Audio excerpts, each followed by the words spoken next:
नमस्कार दोस्तों। उत्तरांचल क्लासेस में आपका बहुत बहुत स्वागत है। दोस्तों, आपको जानकारी होनी चाहिए कि जो हमारी हिंदी सीरीज चल रही है उसमें मैं 2 या 3 वीडियो में लेके आ गया हूं, परंतु आज थोड़ा हट के मैं जो उत्तराखंड एनसीईआरटी की वन लाइनर सीरीज़ है इसको भी स्टार्ट कर रहा हूं।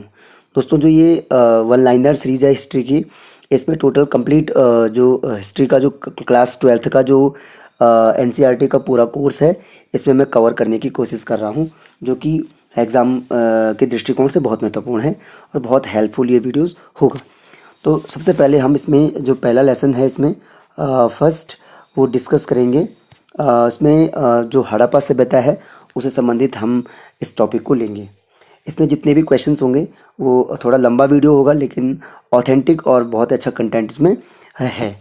तो सब चलो स्टार्ट करते हैं। सबसे पहले प्रश्न नंबर 1 है, हड़प्पा सभ्यता में सर्वाधिक जो प्रयोग किस प्रकार की ईंटों का हुआ है।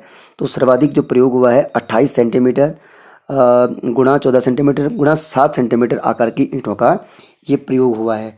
इसमें जो भी मतलब जो ईंटों का जो रेशियो है, जो ब्रिक्स है, जो उनका रेशियो है, ये इस प्रकार से ये क्वेश्चन है। नेक्स्ट है, सैंधववासी शिलाजीत कहाँ से मंगाते थे। तो इसका आंसर है ये हिमालय क्षेत्र से मंगाते थे शिलाजीत, क्योंकि आपको पता होगा कि ये चट्टानों पर पाया जाता है शिलाजीत, और यहाँ से ये लोग मंगाते थे। जैसे हिमाचल प्रदेश या उत्तराखंड या जो भी हिमालयन रीजन से लगे हुए जितने भी आज भारत के जो स्टेट्स है, जो कंट्री है, वहाँ से ये मंगाते थे। थर्ड है, हड़प्पा वासियों के मृद भांडों का अर्थ होता है कि मिट्टी के बर्तन पर आमतौर से किसकी आकृतियाँ मिलती है। तो जो ये आकृतियाँ थी ये आमतौर से पशु या वृक्ष की आकृतियाँ मिलती है। आपको जानकारी होनी चाहिए कि हड़प्पा वासी जो थे ये जीव और जंतु यानी प्रकृति के बहुत नज़दीक थे। ये पूजा भी प्रकृति की ही करते थे। जैसे कि आपने देखा है हड़प्पा से प्राप्त जो मातृ देवी है गर्भ से वृक्ष के रूप में पैदा हो रही है। तो ये सारी चीज़ें हमें कहीं ना कहीं हड़प्पा वासियों को प्रकृति के काफ़ी नियर बाय होने की जो जानकारी है वो देती है। हड़प्पा वासी नील रत्न कहाँ से मंगाते थे। तो ये बदख्शां से मंगाते थे। बदख्शां जो वर्तमान में देखा जाए तो ये अफ़गानिस्तान में स्थित है। नेक्स्ट है, हड़प्पा वासी किन फसलों का उत्पादन करते थे। तो दोस्तों इसमें गेहूं, जौ, मटर, सरसों, तिल की खेती, चावल और बाजरे के भी साक्ष्य मिले हैं।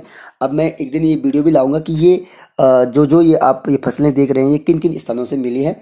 तो वैसे तो इस वीडियो में कंप्लीट चीज़ें आपकी आ जाएंगी वन लाइनर।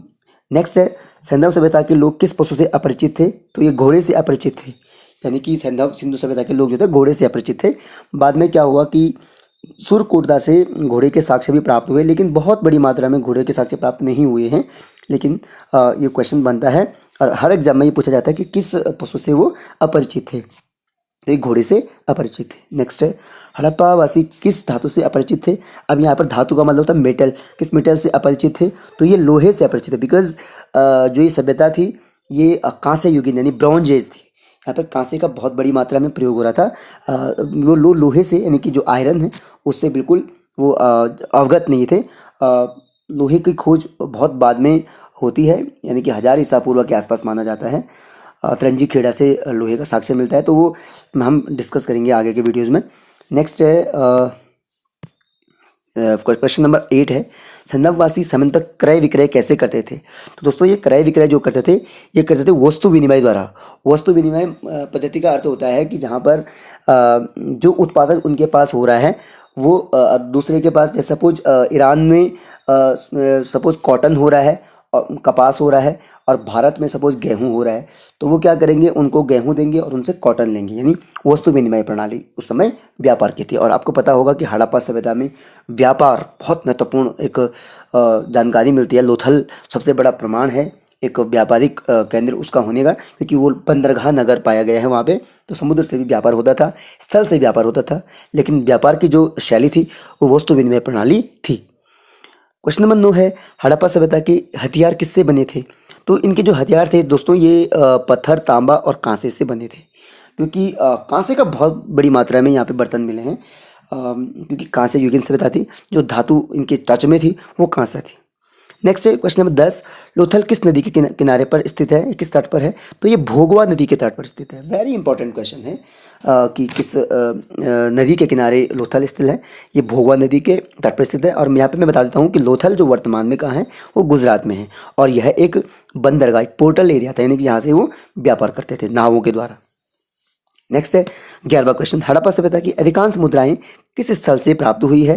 तो ये जो मुद्राएं हैं ये हड़प्पा, मोहनजोदड़ो और लोथल से प्राप्त हुई है। यहाँ से इनकी जो मुद्रा है वो मुद्राएं यहाँ से प्राप्त हुई है। तो यानी जानकारी मिलती है कि लोग मुद्रा का चलन भी इस समय था, बहुत बड़ी मात्रा में यहाँ मुद्राएं प्राप्त हुई है। मुद्राओं पर इनके पशु, जो कि कुबड़ वाला जो सांड है उसकी आकृति उस पर छपी होती थी। नेक्स्ट है 12, पूर्व संदर्भ स्थल जो मुंडीगाग है, तो ये मुंडीगाग किस स्थान पर है? तो यह पूर्व संदर्भ स्थल मुंडीगाग ये अफगानिस्तान में स्थित है। जो मुंडीगाग है दोस्तों, ये प्री इंडस प्लेस है, जो कि जब संदर्भ सभ्यता अपनी स्टार्ट कर रही थी तो इस समय ये स्थल रहा होगा। बाद में ये हड़प्पन और मोहनजोदड़ो और इतने राखीगढ़ी, धोलावीरा, इन जगह पर ही ज़्यादा शिफ्ट हुई और बहुत बड़ा यहाँ पर इनका जो अर्बनाइजेशन, जो इनका शहरीकरण हुआ, ये यहाँ पे ज़्यादा हुआ। क्वेश्चन नंबर 13 है, 13 है, 3 पूर्व संदर्भ सभ्यता के नाम लिखिए। तो इसमें है राना घुंडई जो बलूचिस्तान में है, अंजीरा बलूचिस्तान में है, रंगपुर गुजरात में है। ये 3 महत्वपूर्ण पूर्व संदर्भ स्थल, यानी कि जो सिंधु सभ्यता के विकसित मैच्योर होने से पहले के जो स्थान है वो यहाँ है। बलूचिस्तान पाकिस्तान में, अंजीरा बलूचिस्तान पाकिस्तान में है और गुजरात आज भारत में आ गया है। तो ये दो स्थल आप पाकिस्तान में चले गए और एक इंडिया में है। तो ये नाम भी आपको याद रखना है, राना घुंडई और अंजीरा। नेक्स्ट है कोटदीजी नामक हड़प्पा स्थल की खोज किसने की थी? तो ये भी पूछा जाता है। तो इस स्थल की जो खोज की थी ये फजल अहमद ने की थी। हड़प्पा सभ्यता में प्रमुख उद्योग धंधे करने वालों में कौन सम्मिलित थे? तो सबसे पहले उद्योग धंधे जो करते थे उनमें कुम्हार, जुलाई, बढ़ई, रंगरेज आदि प्रमुख रूप से सम्मिलित थे। यानी हर प्रकार का व्यापार यहाँ पर होता था। छोटे तबके के थे, बड़े थे, बड़े बड़े जो व्यापारी है उनके भी साक्ष्य मिलते हैं। नेक्स्ट है 16 है, किन विद्वानों का मत है कि हड़प्पा सभ्यता का विनाश आर्य आक्रमणकारियों के द्वारा हुआ था? तो इसमें garden child, wheeler Stuart, Piggott इत्यादि विद्वानों का मत है कि हड़प्पा सभ्यता का विनाश आर्य आक्रमणकारियों के द्वारा हुआ था। दोस्तों बहुत बड़ा टॉपिक है। देखो शॉर्ट में बता देता हूँ कि 1500 बिफोर क्राइस्ट से 600 बिफोर क्राइस्ट के बीच आप देखते हैं कि वैदिक सभ्यता का प्रचलन पाया जाता है। उसका दौर था।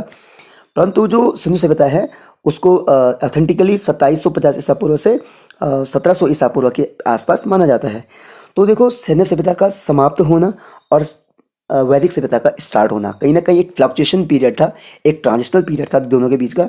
तो विद्वानों का मत है कि एक सभ्यता समाप्त हो रही है और दूसरी एक जहाँ पे हम हिस्टोरिकल वे में आते हैं वो स्टार्ट हो, जहाँ पे हमें रिटर्न रिकॉर्ड्स मिलते हैं। तो कहीं ना कहीं इतिहासकार मानते हैं कि आर्यों ने क्या किया था, वैदिक सभ्यता को प्रारंभ किया था और सिंधु सभ्यता का अंत हुआ था। तो कहीं ना कहीं आर्यों को ही सिंधु सभ्यता का के अंत का कारण माना जाता है।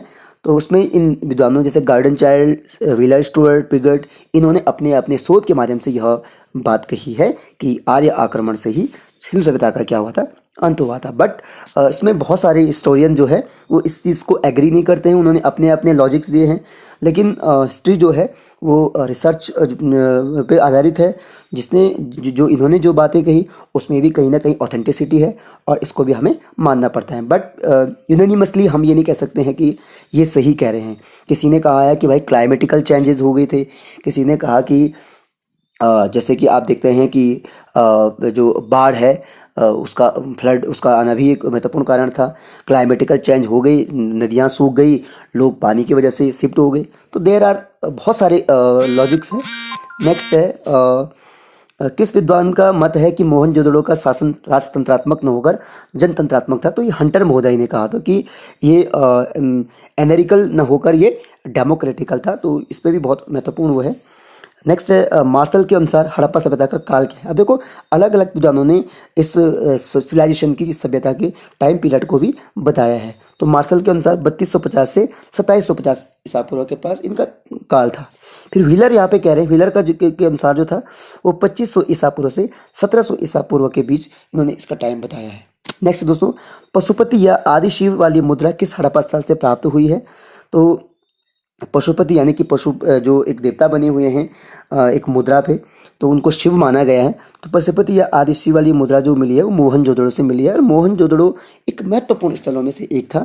आप इसकी महत्वता, इसकी इंपॉर्टेंसी आप जान सकते हैं। हड़प्पा और मोहनजोदड़ो ही दो बड़ी नगरों में पाए गए हैं। नेक्स्ट है, हड़प्पा सभ्यता के आगमन के मुख्य साधन कौन थे?